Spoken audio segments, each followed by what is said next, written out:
Hello, my name is David Cronick. I'm the General Manager of Northern Utility Services, the company that is contracted to operate and maintain the water treatment system at Creekwood Apartment Complex. As you may have noticed, the last couple of months we have been doing a lot of work here, and in fact the system has been under a boiled water notice for the last month. Now that that boiled water notice is lifted, I would like to take this opportunity to give you a tour of the water treatment plant, to show you how your water is treated and how it meets regulation and can be relied upon to be safe to drink. Let me give you that tour. As you may know, the state and federal regulations that regulate drinking water systems are quite complex, and in fact are much more stringent for systems such as Creekwood, where the water is coming from a surface water source as opposed to a groundwater source like a well. As a result, it has taken a fair amount of time for us to make sure that the Creekwood Park water system is in compliance with all those regulations. That's the reason why we have had a boiled water notice in effect for the last month. We wanted to make sure that we did not lift that boiled water notice until we were certain that the water coming out of this plant was in compliance with all drinking water regulations. Not just to be in compliance with the regulation, but to ensure that the water that you have brought into your home is safe to drink. We don't want to tell you that it's safe to drink when we are not certain that it is indeed safe to drink.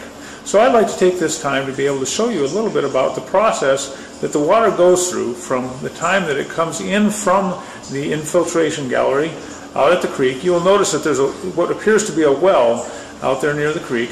That is not really a well, it's just a shallow well, only about 13 feet deep, where we have a pump and some gravel that allows the water from the creek or from the ground around the creek to come into the well.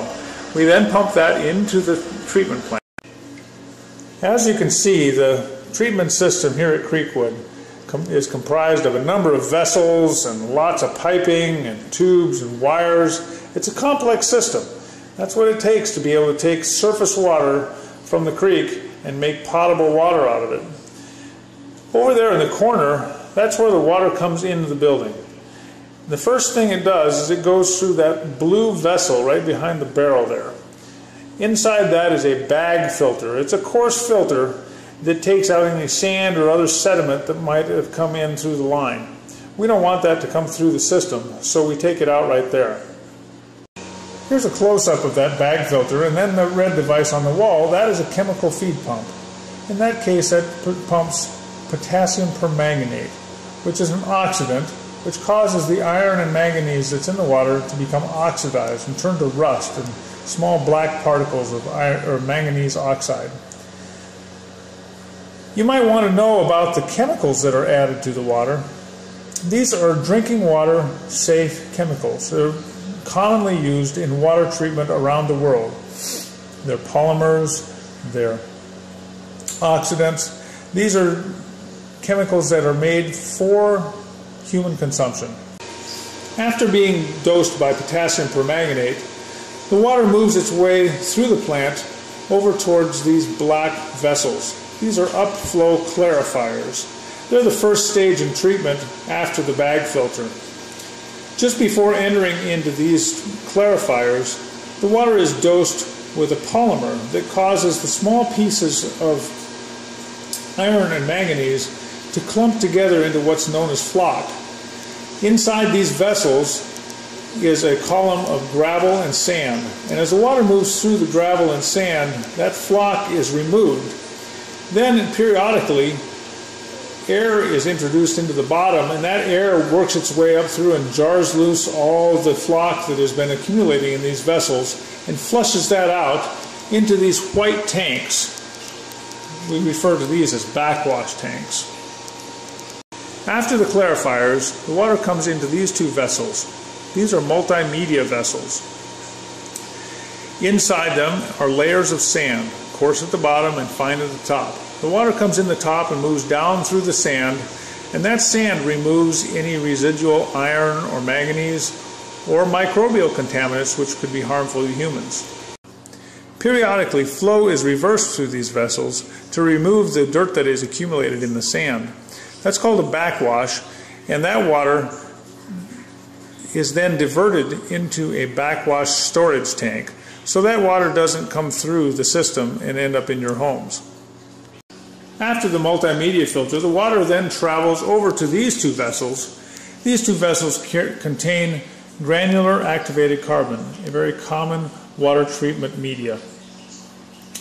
It's the same thing that's found in your household filters that you might use on your refrigerator or on a sink faucet. Granular activated carbon is very useful in taking out constituents that would cause taste or odor issues. Also, in this case, we use it to take out organic materials that can react with chlorine, because we have to add chlorine at a later stage in the process. After the granular activated carbon, the water moves through the treatment system and is dosed with chlorine. After that, it comes into this room and into these vessels. It slowly moves from one vessel to the next to allow the chlorine time to react with anything that's left in the water that might have made it through the filter vessels. Any viruses or microbial contaminants are then inactivated within these vessels. From here then, the water proceeds out to the underground tank outside. From there, the water then is served into your homes. So that gives you an overview of the treatment process. But there's more to it than that, because a complex treatment process like that must be controlled and monitored. Let me show you what that's all about. Here you see the user interface for the monitoring and control system that controls the entire treatment process. Any certified operator that logs into this device can see critical parameters and make adjustments to the process to ensure compliance is maintained. Off on the right-hand side, you can see all the critical parameters that are monitored and the alarms that can be triggered if those parameters become out of spec. This is an internet-enabled device, so we routinely monitor this in our central offices, and our on-call operator is also monitoring this either on his home computer or on his cell phone or internet-enabled device. From one of those kinds of devices, an operator can open up this screen and make critical changes or determine that a site visit is necessary. In addition to the monitoring and control system, a remotely monitored video camera is mounted in the treatment room. It views these three jars. On the left is the water coming in from the well as dosed with potassium permanganate. As you can see, the potassium permanganate has oxidized the iron and manganese into a very dark mixture. The water then proceeds through the clarifier, and the second jar is the output from the clarifier. As you can see, most of the iron and manganese is removed. Then the jar on the right is the output from the multimedia and the granular activated carbon filters. It's crystal clear. That's the water that is then dosed with chlorine and put into the storage tank and then served into your homes. By remotely monitoring this, we can see the effectiveness of the treatment process from our offices or from our smartphones. In order for us to ensure that the water that enters your home is safe to drink and meets regulatory requirements, we must continually monitor its quality. These two devices do that for us. On the left-hand side is a turbidity meter. It measures the turbidity or cloudiness of the water, and it tells us if it begins to be turbid. On the right-hand side is a chlorine monitor. It measures the chlorine residual in the water, and it tells us if the chlorine is either too high or too low. It will send us an alarm, and in fact, both of these devices will shut the entire system down if the water becomes out of spec or out of regulatory compliance. In that case, then our operator will come out and take care of the problem and bring it back online. To ensure that these devices are working correctly, every week a certified operator will come out and test these devices with these handheld devices. By doing this, we will be able to ensure that both monitoring devices are correctly and accurately monitoring the quality of your water. Well, that wraps up our tour. I want to thank you for your time, and I also want you to understand that Northern Utility Services is completely committed to ensuring that you have safe drinking water, and that you don't have to worry about whether your drinking water is safe to drink. I also want you to understand that the owners of Creekwood Park Apartments are also committed to this goal. It took a lot longer than anyone anticipated to locate a new source, to design a treatment process, to gain the regulatory approvals, to locate financing, and to construct the system. But we're very pleased now that we have a system that is meeting regulatory compliance and is producing safe drinking water. I thank you very much for your patience, and again, if you have any questions, please don't hesitate to give us a call.